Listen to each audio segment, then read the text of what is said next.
Hello beautiful people, it is your girl Albie here. Welcome back to my channel. If this is your first time hanging out with me, welcome. I am happy to have you. Be sure to subscribe before you leave so we can keep hanging out. As an interior designer, I often hear people say that they don't see the point in hiring a designer. And a lot of times this notion stems from a lot of designer misconceptions. We're really expensive. All we do is play with swatches. It's something that's only a luxury but not necessary. So on and so forth. Fact is, most of what people think they know about interior design and or interior designers is skewed, if not altogether wrong. However, in this video, I am not going to talk about any interior design or designer misconceptions or myths. However, if that is a video that you do want to see, be sure to give this video a thumbs up and let me know in the comments. What we are going to be talking about is a lot of the common decorating mistakes that people make because they choose to not work with a designer. A lot of times people just want to tackle designing their space on their own, and there's absolutely nothing wrong with that. Some people, whether they're a trained designer or not, just have a natural ability to look at a space, have a vision, and make it come to life.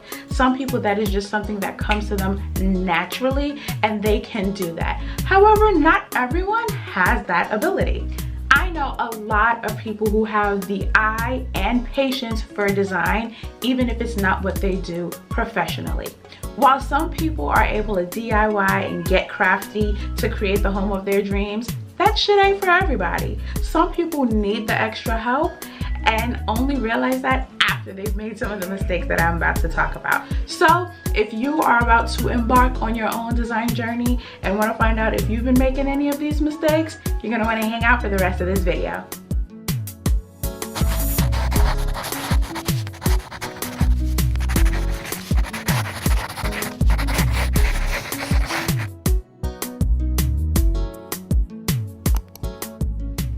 Mistake number one, shopping all at once. Now, buying everything all at once is especially common when people move or they're starting from scratch with a refresh or whatever it is. Their space is empty and they feel like they just have to fill it right now. Go to all the stores, buy all the things, and make it happen. I get it. No one wants their home to feel empty. As someone who moved across the country with no furniture, I can understand that inclination. However, here's what tends to happen. You've gone to all the places, raided all the aisles, bought all the things, and then you bring it back home, put it all together, and you realize it doesn't exactly look the way you thought it was gonna look in your head. That vision that you had for your space is just not coming to life at all. The problem with not pacing your purchases is that you haven't had time to live with anything and to really assess how they're going to serve you, how you're using the space, if they fit into your lifestyle, or any of that. Instead, you're just bombarded with a bunch of stuff in your space that you're haphazardly trying to figure out. The last thing anyone wants is to buy a bunch of things from whatever retailer, unless your vision was to actually just recreate their showroom, and now you have these things in your home that don't meet any of your dreamscape needs. Instead, you want to pace out your purchases and start with the marquee pieces. So your sofa, your bed, your tables, those larger pieces that are absolute must-haves, and then layer on and build around those over time. Live with things a little bit. Again, assess how you're going to be using the space, assess your lifestyle, and then fill in the holes as you see fit. Mistake number two, chasing trends.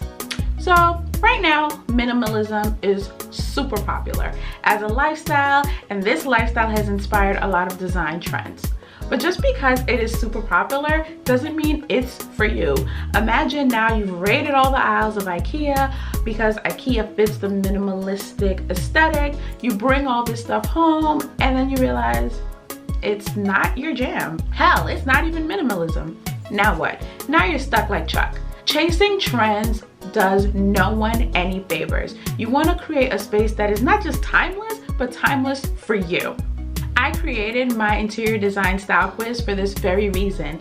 Oftentimes I would start working with clients and they really had no idea of what their personal design style was. They were just seeing a lot of things on Pinterest, HGTV, Instagram, wherever, and they just loved it all, wanted it all because that's what was in. I created this style quiz to really help quiet out all this noise and help my clients be more discerning. If you're interested in taking the design style quiz to find out your personal interior style, the link will be in the description box down below. Whatever style you're into needs to be your style, not what's hot and trendy on all the interwebs. It needs to be able to support your lifestyle and serve you in a way that makes you feel good and that makes you love your space. Mistake number 3, buying furniture sets.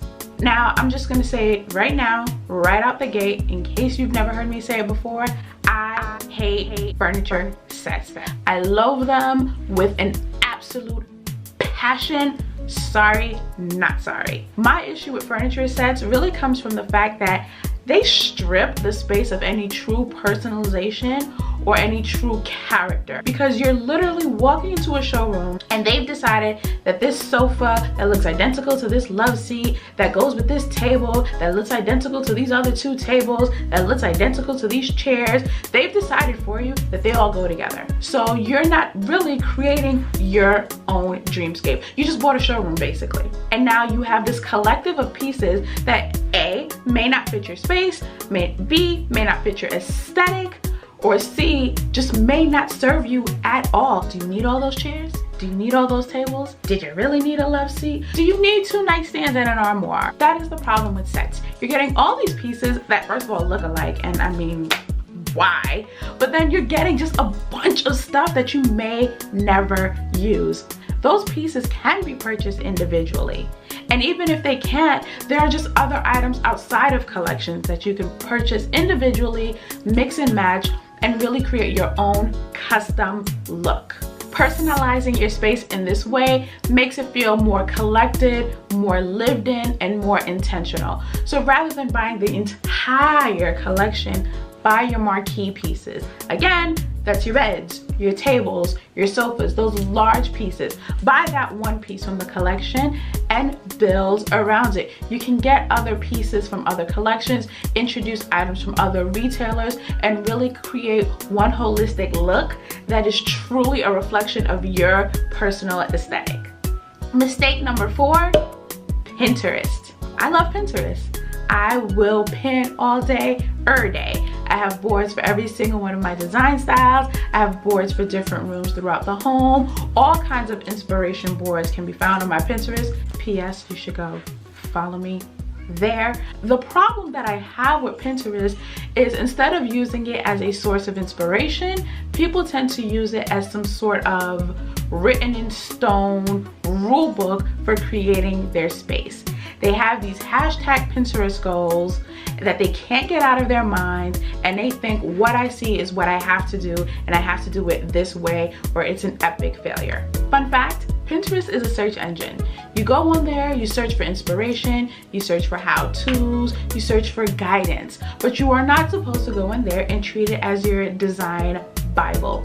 Because the room that you saw, that you fell in love with, that you absolutely had to have, someone created it for them, for their lifestyle, for their look, for what they want in their space. So you recreating it isn't serving you. They created it for their space and their needs. So shouldn't you do the same thing for yourself? Even if for argument's sake, your space was identical to theirs. You live in the same building, the same floor plan of the same apartment. That doesn't mean your lifestyles are identical. That doesn't mean your taste and decor are identical. You can use what you see on Pinterest as inspiration, but that's it. Adapt it to fit your own lifestyle, your own needs, and your own tastes. Wouldn't you rather create your own dreamscape instead of recreating someone else's? Mistake number 5, not getting help. Obviously, I am an online designer, so yes, I want you to hire me and I will help you create your dreamscape. But I'm not just talking about hiring a designer.